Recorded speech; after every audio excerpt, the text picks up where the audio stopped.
Thank you, Jens, and Rod, for inviting me. Glad to do this. I wish I was there, but my grandkids are here this weekend, and I couldn't leave. So Rod and I think had some arrangements before, but I couldn't make it until now. I'm retired, and I had more time. So again, thank you so much. I've enjoyed the meeting so far, and I'm looking forward to the rest of the meeting. I think you had some squeezing me as a pediatric early onset scoliosis between two giants of adult spine, and I'll try to survive. With that, this is my disclosures. And I'd like to thank all the people who helped me over the years, and especially in this, some data here from Pediatric Spine Study Group, who really were very prompt with the response of some of my informal surveys. The talk is really a philosophical thing. It's not too much on the techniques, but mainly where we have been with care of early onset scoliosis, where we are now, and some directions for the future. I'm fairly a believer that any field, we must be familiar with the past to be competent to aid in the future progress. And this is the same with the scoliosis field. For years, all the focus of scoliosis since the start of Scoliosis Research Society in 1966 was in adult idiopathic scoliosis, AIS. And in fact, to the point where in one point, Scoliosis Research Society leaders felt that they know everything about AIS and there's no need for this society. I feel old enough to sort of see the progress over the years since my first meeting in the Scoliosis Research Society was 1976, exactly 50 years ago, and I've been in every meeting since then. I think the adult and aging deformity came last. And I still remember the first time an adult paper was presented in Scoliosis Research Society. I think it was John Kostwick and I think later on around the world, people were saying, why we have to do surgery in adults? And but that was the next, and we see now how things have been. And the example of it is my previous speaker and upcoming speaker both have contributed significantly to adult spine deformity, both with the sagittal deformity. We used to just look at the AP, and once we had to go back and look at the previous x-rays, not too many people had lateral x-ray. And this is in like 60s and early 70s. I think Chris Shaffrey has done a great deal, not only be the only reason for bringing neurosurgeons in the Scoliosis Research Society. He, from like 2004 to 11 now is about 150, bringing the disciplines together and working on adult spine deformity as one of the main areas of interest. So I like the history, as Vincent sort of very nicely put it, in the area of technology and instrumentation and the history. I want to just go for the maybe the foster child of spine deformity, early onset scoliosis. And I thought that when we look at the spine deformity, the EOS really was behind for many years, with a few studies were presented, especially in Scoliosis Research Society. Just looked briefly on the number of podium presentations in the SRS until 2021 or 22, and it was like 8,200 podium presentations. We used the keywords that is on the right, and out of that, it was only about 4% of the papers on EOS, like 334, and most of them was from 2007, where we really thought that there is no really room for early onset scoliosis in SRS. Then another meeting was created, International Congress of Early Onset Scoliosis since 2007, where we then saw more papers, more studies was done in this field. Mostly, however, was on treatment, but not much on the diagnosis of this condition.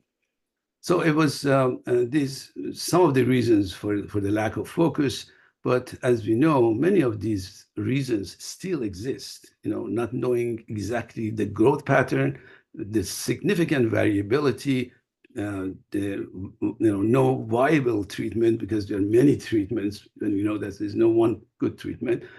Low number of cases, funding, and the lack of reluctance of the industry because it was not really a good investment for them. So I think at this point, we really didn't know where we were. And most of these were really not evidence-based data. It was most opinion-based. And I think it's still true. It's amazing that after a century, this statement is still true. Half of the things that we teach is wrong and half of it is right. And the problem is that we don't know which half is which. My interest in early onset scoliosis started in the early 80s. The patient, Patrick, had a significant congenital deformity and significant pulmonary dysfunction. And in spite of many surgeries and intensive care, we were not able to save Patrick. So I felt that an informal, another non-evidence-based study surveying friends and colleagues, experts in early onset scoliosis, and with their passionate commitment, I got about 85% response. Asking about the diagnosis, research, and clinical care. These were sort of the responses that I got from growth being heterogeneous, multi-systemic issue. So if you look at this, in 4 groups, growth and timing of intervention was the issue. Heterogeneity and multi-systemic problem was next. The risk of mortality, limited life expectancy, and really not having great outcome measures to measure these difficult patients. There were some finer points here that was as important as others. But Colin Noddy put it the best, that EOS is the real game stopper. A bad call means spending the rest of your life playing catch up with both surgeons and patients on the losing side. And this is really a true description of dealing with these type of patients. Now, presently, in a little bit of a positive side, we are seeing more focus on EOS, growing spine and pulmonary issues. We have increased interest over the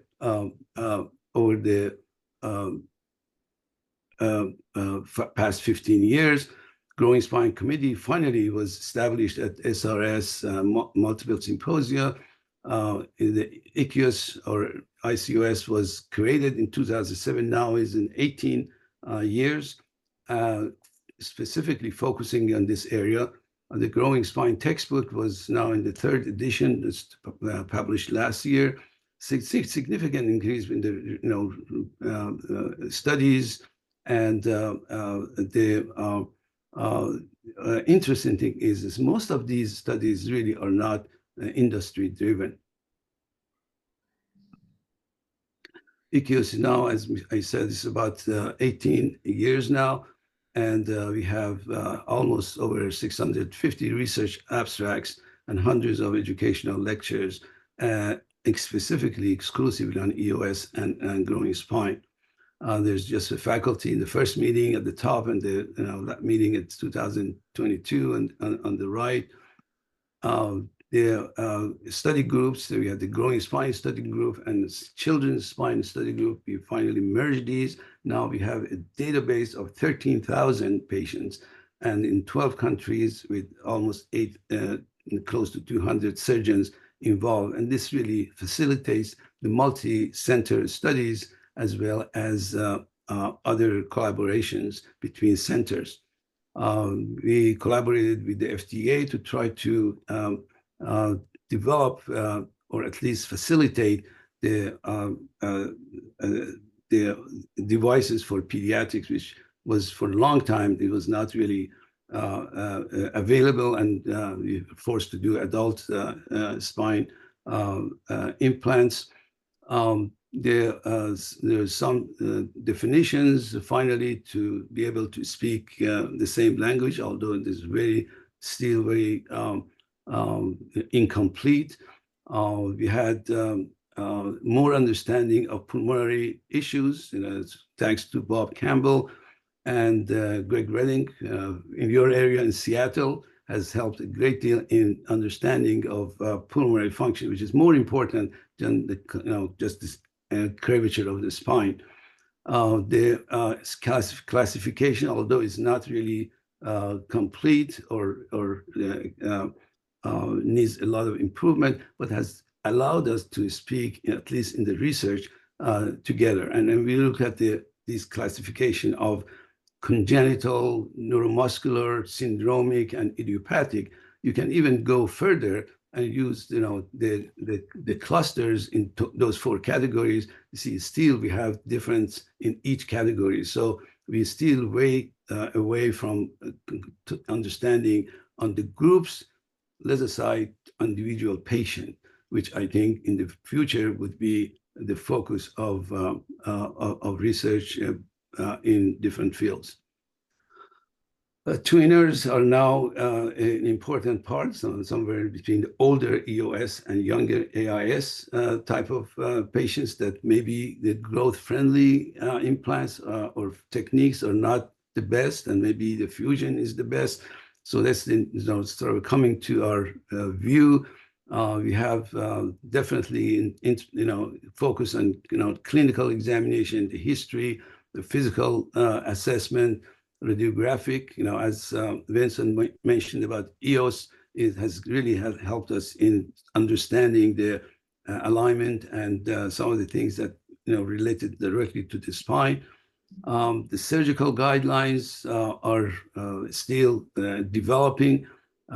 For instance, in 2010, we thought that we have more growth in younger patients, so we were more aggressive in using techniques of growing techniques in patients, which led to realization there was more complications. Now we are backing with more conservative treatments or casting, bracing.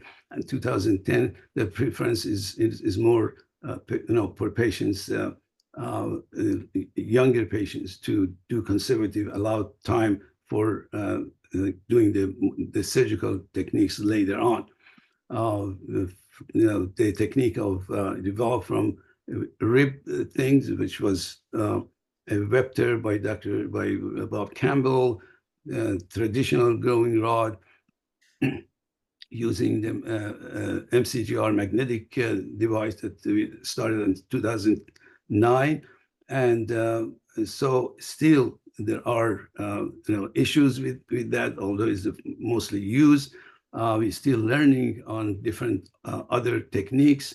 The conclusion for this, I think the EOS is continued to evolve, requires a creative, multidisciplinary approach. And I think this whole difficulty of variable etiologies and different being a heterogeneous population makes it more difficult. So with this evolution from all the topics that we discussed, we probably still many of these factors continue to evolve, and we really we're not really quite sure where we are exactly today either. So what for the future, I want to use Mike Glassbaker's review that he also did a survey in some of the surgeons, and and knows that there's incredible diversity, and because of that, we have a diverse arsenal of equipments. So if the plan A doesn't work, we have plan B, and go for more than that through all the alphabet. I think the toolbox is here. You can see from non-operative to original implants, and now other implants and other techniques are being developed every year, and we have a full toolbox of techniques and to deal with.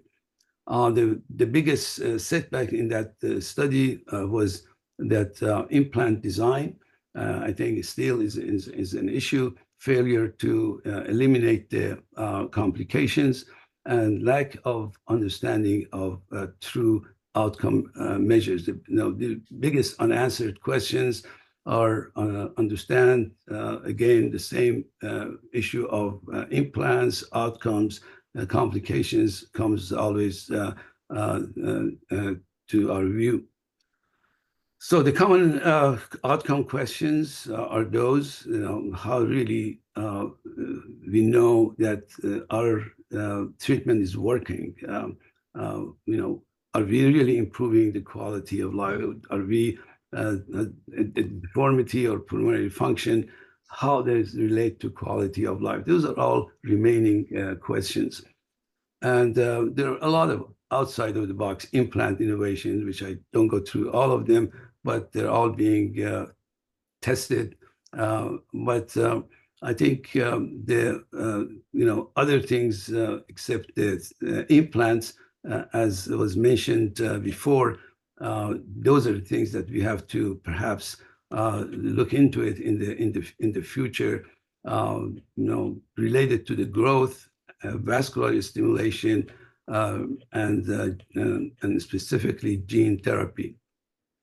The genetic studies is very young in early onset scoliosis. It mainly has been in AIS in the past, but we hope that the genetic studies in AIS will hopefully translate to EOS deformity.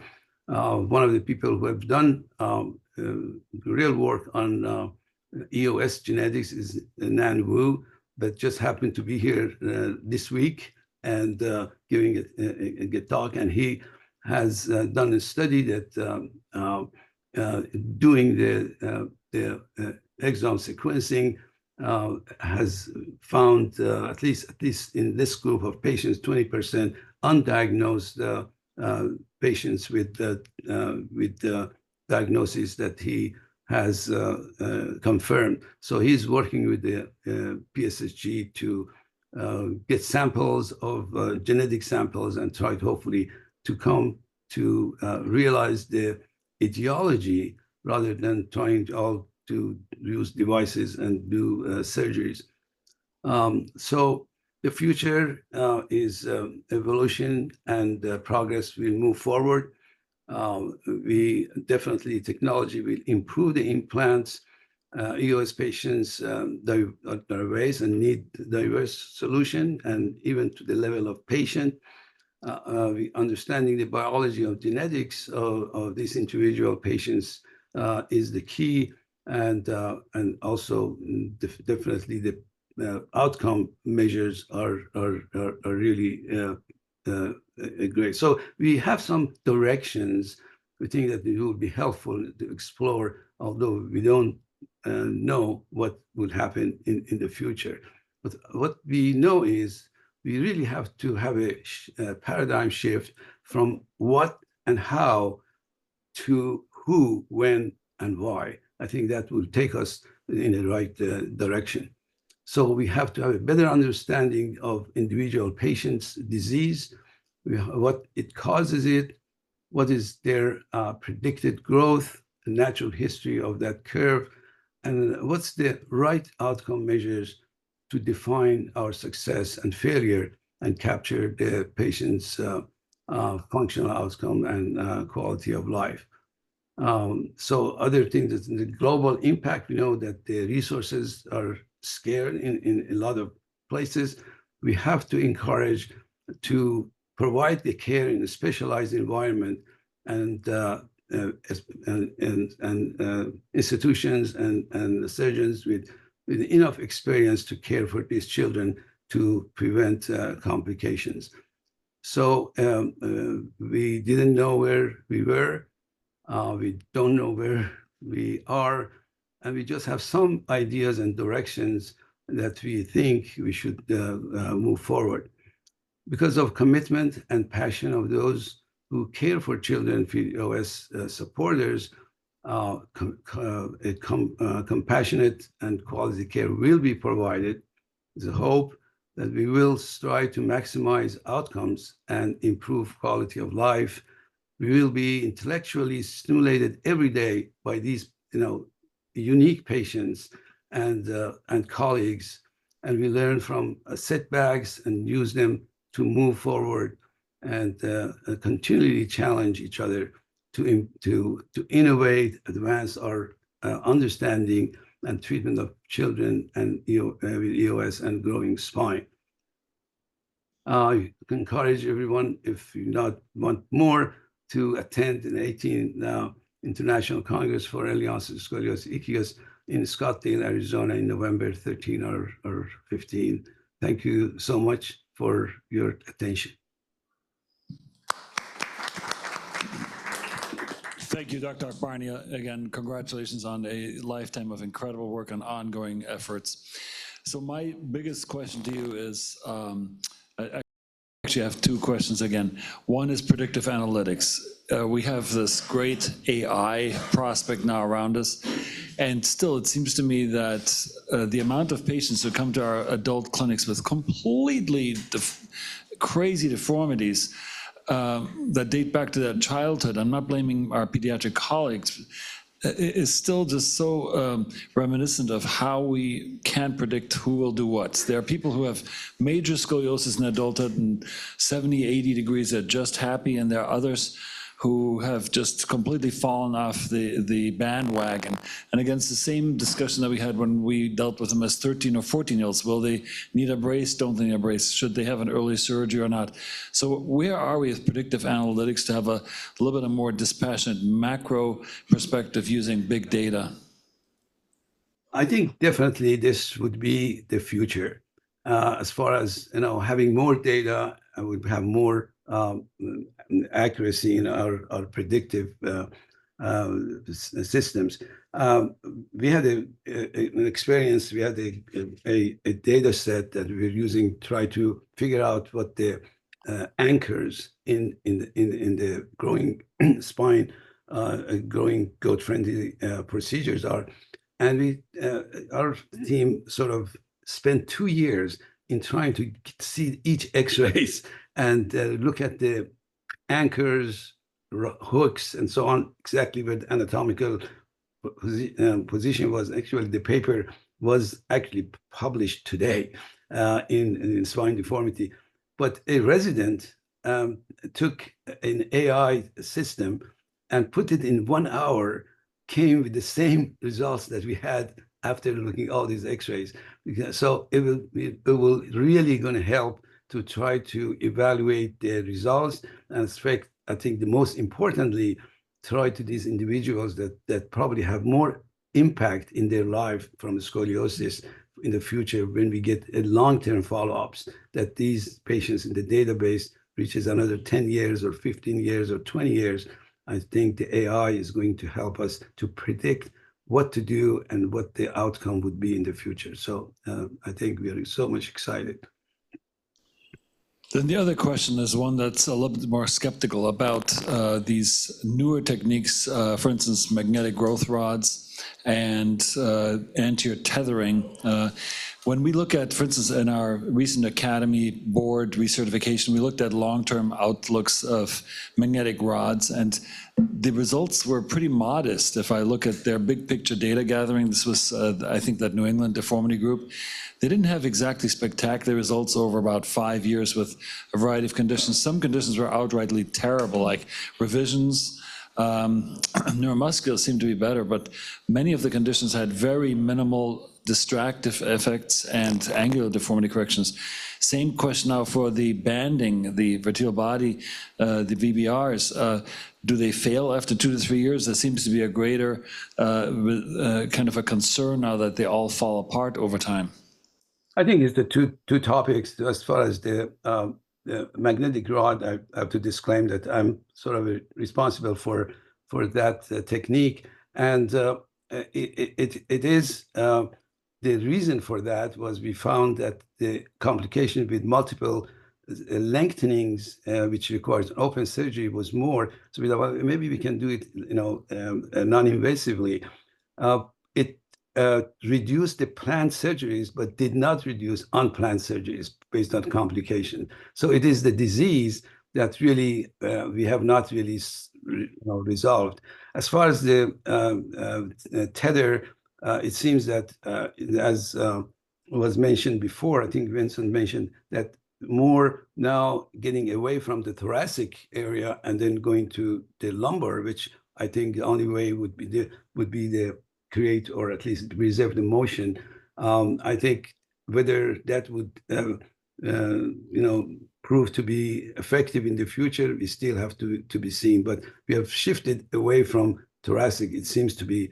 I don't have a lot of experience on that, but certainly for early onset scoliosis is very much more difficult because the growth prediction of the growth is difficult.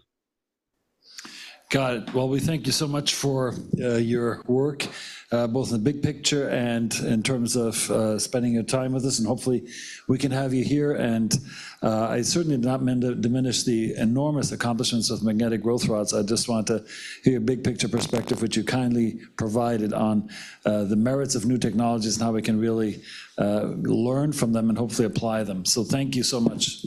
Totally agree. Thank you very much.